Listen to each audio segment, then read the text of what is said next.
ఇప్పుడే అందిన వార్త.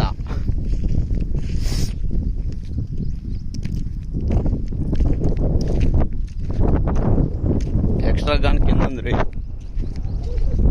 కోమటి కుంట దగ్గర ఇది జరిగింది. ఇది జరిగి కూడా 2 days పైన అయినట్టుంది. ఇది 2 days అయింటుందంట.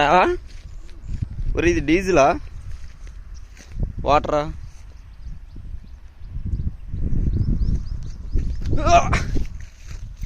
ఇంతకీ ఎల్లోడి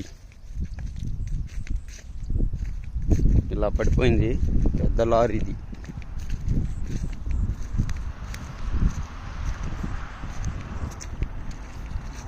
ఏమో ఇది చూస్తుంటే చాలా భయంగా ఉంది.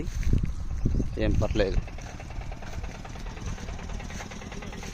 ఇది ఎక్కువ ఇప్పుడు ఎప్పుడైనా యాక్సిడెంట్ జరిగినప్పుడు ఇట్లా లారీ పడిపోయినప్పుడు కూడా ఇది మామూలుగా ఇది కొద్దిగా సేఫ్ జోన్. లోపల చాలామంది కార్లలో మంటలు ఎగబడి కార్లలో చనిపోతారు తప్పించుకోలేక. కానీ లారీ డ్రైవర్లు కొంతవరకు మేలు, ఎందుకంటే వాళ్ళకి ఎక్కువ ప్లేస్మెంట్ ఉంటుంది.